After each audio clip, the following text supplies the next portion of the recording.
ഇന്ന് ചിക്കൻ കൊണ്ടുള്ള ഒരു തലശ്ശേരി ബിരിയാണിയാണ് തയ്യാറാക്കുന്നത്. ഈ ചിക്കൻ മാരിനേറ്റ് ചെയ്ത് വെച്ചിരുന്നതാണ്. ഇതിൽ കുറച്ച് ഇഞ്ചി വെളുത്തുള്ളി ചതച്ചതും കുറച്ച് കുരുമുളകും അല്പം ഗരം മസാലയും കുറച്ച് മഞ്ഞൾപ്പൊടിയും ഉപ്പും ചേർത്തിട്ട് പുരട്ടി വെച്ചിരുന്നതാണ്. അരമണിക്കൂറായി. ഇതെങ്ങനെയാണ് തയ്യാറാക്കുന്നത് നോക്കാം. ഇത് മാരിനേറ്റ് ചെയ്ത് വെച്ചിരുന്ന സമയത്ത് ഇതിലേക്ക് തൈര് ചേർത്തിരുന്നില്ല. 2 സ്പൂൺ തൈര് ചേർക്കാം. നന്നായിട്ടൊന്ന് മിക്സ് ചെയ്യാം.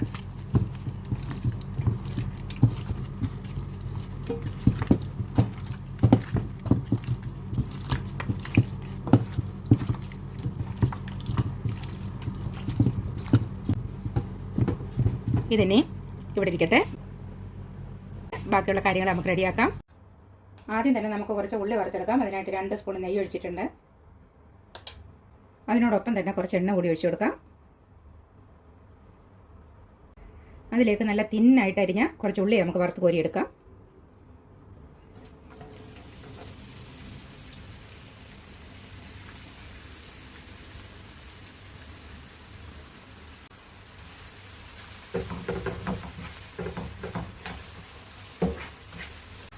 ഉള്ളി വേഗം മൂത്ത് കിട്ടാനായി കുറച്ച് ഉപ്പ് കൂടിയിട്ട് കൊടുക്കാം.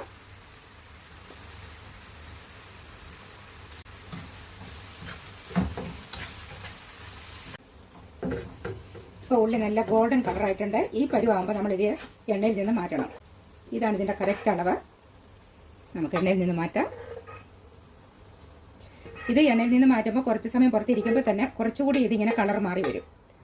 ഉള്ളി മൂപ്പിച്ചെടുത്ത എണ്ണയിലേക്ക് തന്നെ കുറച്ച് കാഷ്യൂനട്ടും കിസ്മിസും കൂടി വറുത്തെടുക്കാം.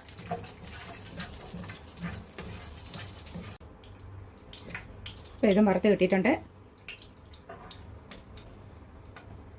ഇനി ഇതിവിടെ നമുക്ക് മാറ്റി വയ്ക്കാം.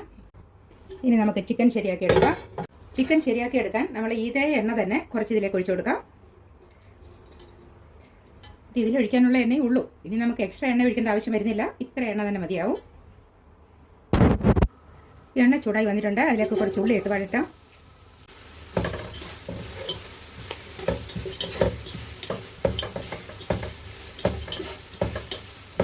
ഉള്ളി വഴന്ന് വരുമ്പോഴേക്കും ഇതിലേക്ക് ചേർക്കാൻ കുറച്ച് മസാല റെഡിയാക്കാം.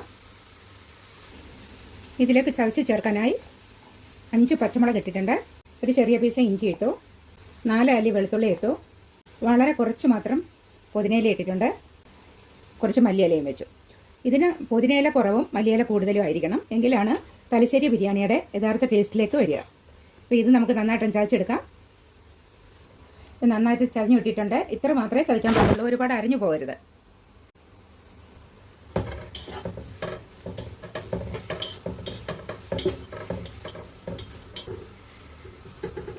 ഉള്ളി ഒരുപാട് അങ്ങ് വഴന്നു പോകേണ്ട ആവശ്യമൊന്നുമില്ല. ഇതിലേക്ക് നമുക്ക് ചതച്ചെടുത്തത് കൂടി ഇട്ട് കൊടുക്കാം.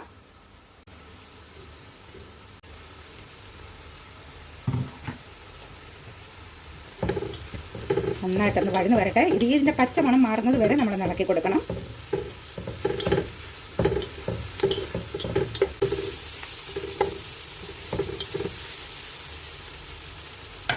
ഇതിലേക്ക് കുറച്ച് മഞ്ഞൾ പൊടി ഇട്ട് കൊടുക്കാം. മഞ്ഞൾ പൊടി കൂടി ഇട്ടിട്ട് നന്നായിട്ടൊന്ന് മൂത്ത് വരട്ടെ.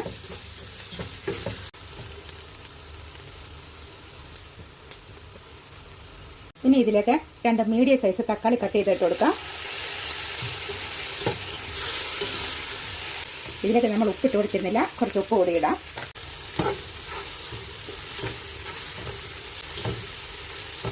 ഇതിന് വെള്ളം ഒന്നും ചേർക്കാതെ തന്നെ ഈ തക്കാളിയുടെയും ഉള്ളിയുടെയും വെള്ളത്തിലിരുന്ന് ഇത് നന്നായിട്ടൊന്ന് വെന്ത് വരട്ടെ. അത് വേകുന്നവരെ നമുക്ക് അടച്ചു വയ്ക്കാം.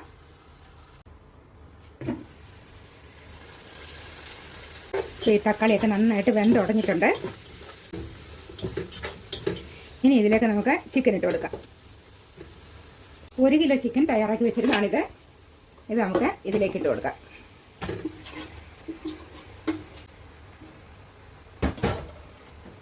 ഈ അല്പം ഒന്ന് കൂട്ടി വെച്ചിട്ട് നന്നായിട്ട് ഇളക്കി കൊടുക്കാം.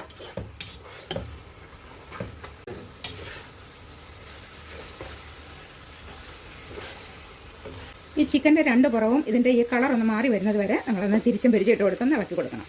ഇപ്പോൾ ചിക്കൻ്റെ 2 പുറവും റെഡിയാക്കി കിട്ടിയിട്ടുണ്ട്. ഇനി നമുക്ക് ഫ്ലെയിം മീഡിയത്തിലാക്കിയിട്ട് ഇതിലേക്ക് അല്പം കാഷ്യൂനട്ട് അരച്ചത് കൂടി ഒഴിച്ചു കൊടുക്കാം. കാഷ്യൂനട്ട് 6-7 എണ്ണം വെള്ളത്തിലിട്ട് കുതിർത്തിട്ട് അരച്ചെടുത്തതാണ്. ഇതുകൂടി ഒഴിച്ചു കൊടുക്കുമ്പോൾ ഇതിൻ്റെ ഗ്രേവിക്ക് നല്ല തിക്നെസ്സും കിട്ടും, ബിരിയാണിക്ക് നല്ല ടേസ്റ്റും കിട്ടും. ഇളക്കി കൊടുക്കാം. ഇതിലേക്ക് ഒരു ചെറിയ സ്പൂൺ നിറയെ ഗരം മസാല കൂടി ഇട്ട് കൊടുക്കാം. ഒന്നുകൂടി ഒന്ന് ഇളക്കാം.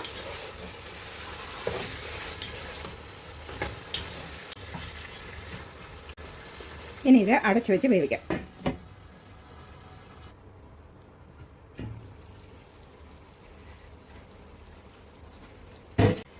ചിക്കന് നല്ല ആവിയൊക്കെ വന്നു, ഒരുവിധം വേവായി വന്നിട്ടുണ്ട്. ഇനി ഇതിലേക്ക് നമുക്ക് നേരത്തെ വറുത്ത് വെച്ചിരുന്ന ഉള്ളി ഉണ്ടല്ലോ, അത് കുറച്ച് കൈകൊണ്ട് തന്നെ ഇങ്ങനെ പൊടിച്ചിട്ട് നമുക്ക് അതിലേക്ക് ചേർത്ത് കൊടുക്കാം. ഈ ഉള്ളി ഇങ്ങനെ പൊടിച്ച് ചേർക്കുമ്പോഴാണ് ഈ ബിരിയാണിക്ക് നല്ല ടേസ്റ്റായി കിട്ടുക.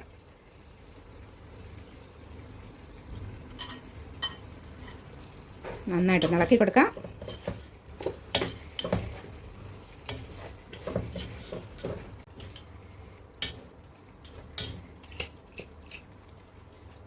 കുറച്ച് സമയം കൂടി അടച്ചു വെച്ച് വേവിക്കാം. ചിക്കൻ റെഡിയായി വരുമ്പോഴേക്കും ചോറ് കൂടി തയ്യാറാക്കാം.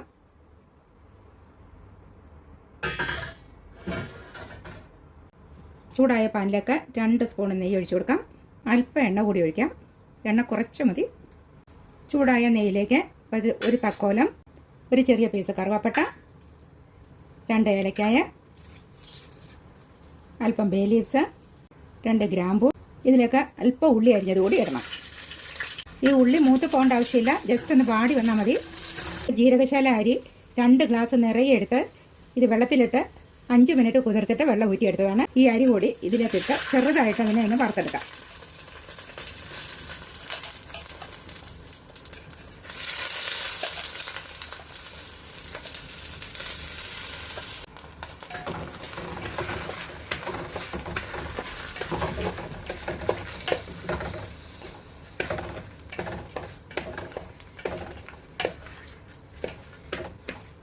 ഇത് ഈ അരി ഇങ്ങനെ മൂത്ത് വരുമ്പോൾ നമുക്കറിയാം, ഇങ്ങനെ ചെറുതായിട്ട് ഇങ്ങനെ പൊട്ടി പൊട്ടി വരും അത്. അപ്പോൾ നമുക്കറിയാം ഇത് അരി മൂത്തിട്ടുണ്ടെന്ന്. ഇതിൻ്റെ കളറും ചെറുതായിട്ടൊന്ന് മാറി വരും. അപ്പോൾ ഇത് കറക്റ്റ് ആയിട്ടുണ്ട്. ഇനി ഇതിലേക്ക് നമുക്ക് നല്ല തിളച്ച വെള്ളം ഒഴിച്ചു കൊടുക്കാം. ഇത് 2 ഗ്ലാസ് അരിയാണ്. 2 ഗ്ലാസ് അരി ആകുമ്പോൾ 4 ഗ്ലാസ് വെള്ളമാണ് ഒഴിക്കേണ്ടത്. ഞാൻ 4.5 ഗ്ലാസ് ഒഴിക്കും, എങ്കിലും ഇത് കറക്റ്റായിട്ടത് വെന്ത് കിട്ടുള്ളൂ. ഓരോ അരിക്കും ഓരോ രീതിയാണ്. ഇത് ജീരകശാല അരിയാണ്. അപ്പോൾ ഇതിന് ഞാൻ 4.5 ഗ്ലാസ് വെള്ളമാണ് ഒഴിക്കുക. അരി എടുത്ത് അതേ ഗ്ലാസ്സിന് തന്നെ ആയിരിക്കണം വെള്ളം ഒഴിക്കേണ്ടത്.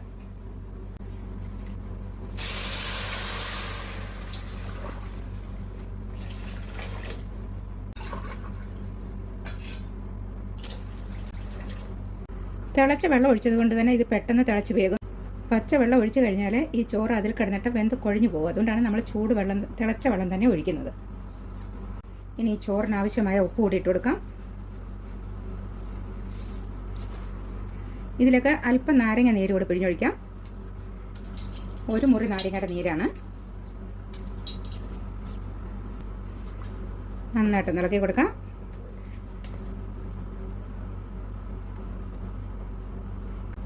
ഇനി ഇത് നമുക്ക് അടച്ചു വെച്ച് വേവിക്കാം.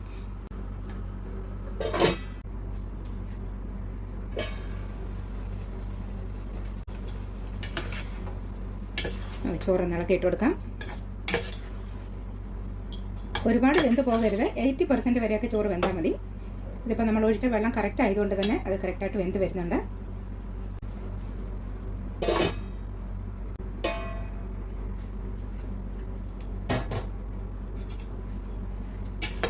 ഇപ്പോൾ ചോറിൻ്റെ വെള്ളമൊക്കെ വറ്റി ചോറ് വെന്തിട്ടുണ്ട്. ഒരുപാട് വെന്ത് പോയിട്ടുമില്ല. ഇതാ ഒറ്റയാട് കിടക്കുന്നുണ്ടോ. ഇനി നമുക്ക് ബിരിയാണി റെഡിയാക്കി എടുക്കാം.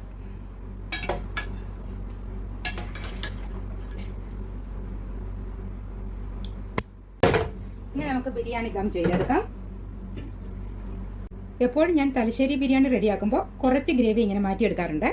ഇതെന്തിനാണെന്ന് ഞാനിത് ദം ചെയ്ത് വരുമ്പോൾ കാണിച്ചു തരാം. മുമ്പ് മട്ടൻ ബിരിയാണി ഒരെണ്ണം റെഡിയാക്കിയപ്പോഴും ഞാൻ ഇങ്ങനെ ഒന്ന് ചെയ്തിരുന്നു. നിങ്ങൾ കണ്ടിട്ടുണ്ടെങ്കിൽ നിങ്ങൾക്ക് അറിയാം അതെന്താണ് ഞാൻ ചെയ്യാമെന്ന്. ഇതിലേക്ക് നമുക്ക് ചോറ് കുറേശ്ശെ ഇട്ട് കൊടുക്കാം.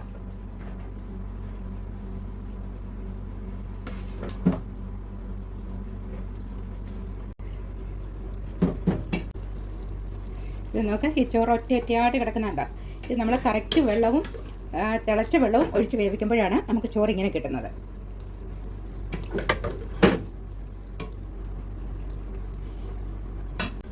ഇനി ഇതിലേക്ക് വറുത്ത് വെച്ച കുറച്ച് ഉള്ളി ഇട്ട് കൊടുക്കാം. അല്പം കിസ്മിസ് ഇട്ട് കൊടുക്കാം. കാഷ്യൂനട്ട് ഇട്ട് കൊടുക്കാം. അല്പം മല്ലിയിലയും പുതിന ഇലയും ഇട്ട് കൊടുക്കാം. അല്പം മഞ്ഞൾ പാലിനകത്തിൽ കലക്കി എടുത്തതാണിത്, ചോറിനൊരു മഞ്ഞ കളർ കിട്ടാൻ വേണ്ടി. ഇനി ഇതിലേക്ക് നമ്മൾ എടുത്ത് വെച്ചിരുന്ന ഗ്രേവി ഉണ്ടല്ലോ, അത് അല്പം വീതം അവിടെ ഇവിടെയൊക്കെയായിട്ട് വെച്ച് കൊടുക്കാം. ഇങ്ങനെ വെച്ച് കൊടുക്കുമ്പോൾ ഈ ചോറിന് ആവി വരുന്ന ഉടനെ നല്ല ഫ്ലേവർ ആയിരിക്കും ഈ ബിരിയാണിക്ക് കിട്ടുക. അതുകൊണ്ടാണ് ഞാൻ ഇത് അല്പം മാറ്റി വെച്ചിരുന്നത്. ബാക്കിയുള്ള ചോറ് കൂടി ഇട്ട് കൊടുക്കാം.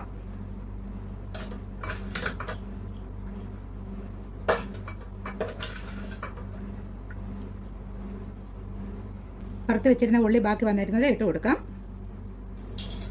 കാഷ്യൂനട്ട് ഇട്ട് കൊടുക്കാം. റേസിൻസ് ഇട്ട് കൊടുക്കാം.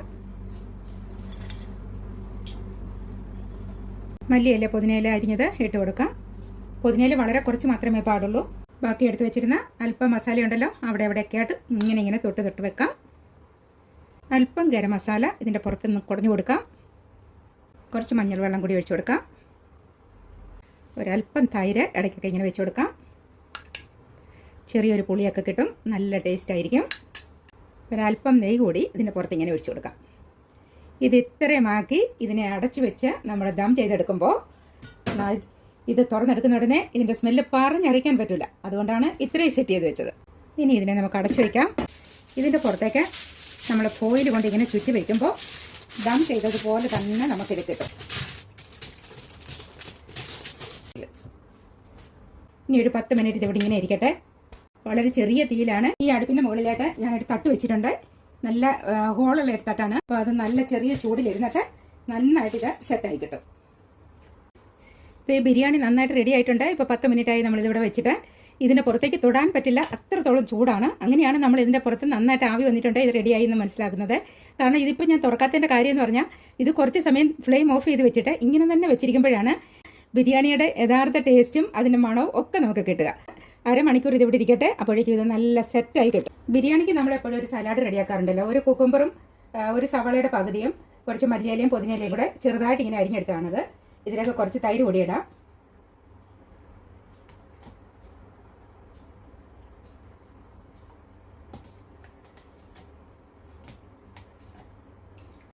ഇതിലേക്ക് ആവശ്യത്തിന് ഉപ്പിടാം. അല്പം കുരുമുളകിൻ്റെ പൊടി ഇടാം. ഒരു വിസ്ക് കൊണ്ടോ ഒരു സ്പൂണോ കൊണ്ടോ നന്നായിട്ട് ഇതിനെ ഒന്ന് ഉടച്ചെടുക്കാം. ഇത് ഒരുപാട് അങ്ങ് തിക്കായിട്ട് വേണ്ട എന്നുണ്ടെങ്കിൽ നമുക്ക് കുറച്ച് വെള്ളം കൂടി ഒഴിച്ചു കൊടുക്കാം. ഒരുപാട് വെള്ളമാകരുത്. സലാഡ് റെഡി ആയി കിട്ടിയിട്ടുണ്ട്. ഇനി നമുക്ക് നമ്മുടെ ബിരിയാണി ഒന്ന് തുറന്ന് നോക്കാം.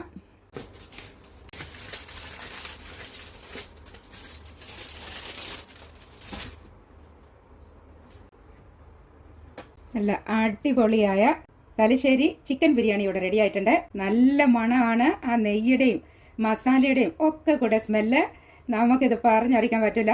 ആദ്യം നമുക്ക് ഇതിൻ്റെ മുകളിൽ നിന്ന് ഈ മസാലയും ഗാർണിഷ് ചെയ്തതെല്ലാമായിട്ട് ഒരു സൈഡിലേക്ക് മാറ്റിയിട്ട് ചോറൊരു ഭാഗത്തേക്ക് മാറ്റാം.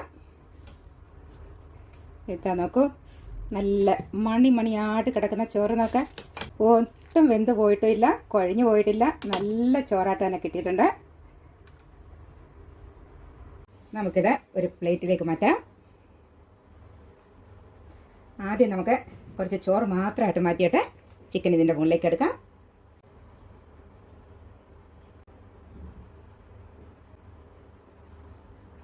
ഇത് കാണുമ്പോൾ തന്നെ അറിയാലോ എത്രമാത്രം ടേസ്റ്റി ആയിരിക്കുമെന്ന്. നല്ല ടേസ്റ്റിയാണ്. നല്ല ടേസ്റ്റിയായ തലശ്ശേരി ചിക്കൻ ബിരിയാണിയാണ്. ഇതിനകത്തിൽ നല്ല ഫ്ലേവറാണ്. നമുക്ക് അതിൻ്റെ സ്മെല്ല് കിട്ടുമ്പോൾ തന്നെ കഴിക്കാൻ തോന്നും. ഇതിൻ്റെ കൂടെ നമുക്ക് സലാഡും റെഡി ആയിട്ടുണ്ട്. ഇങ്ങനെയാണ് ഞാൻ തലശ്ശേരി ചിക്കൻ ബിരിയാണി ശരിയാക്കുന്നത്. തലശ്ശേരി ബിരിയാണി ശരിയാക്കാൻ ഇപ്പോൾ ഒരുവിധം എല്ലാവർക്കും അറിയാം. എങ്കിലും ഓരോരുത്തർ ശരിയാക്കുന്ന ആ ഒരു മെത്തേഡിന് മാത്രമേ ഉള്ളൂ ചെറിയ വ്യത്യാസം വരുന്നത്.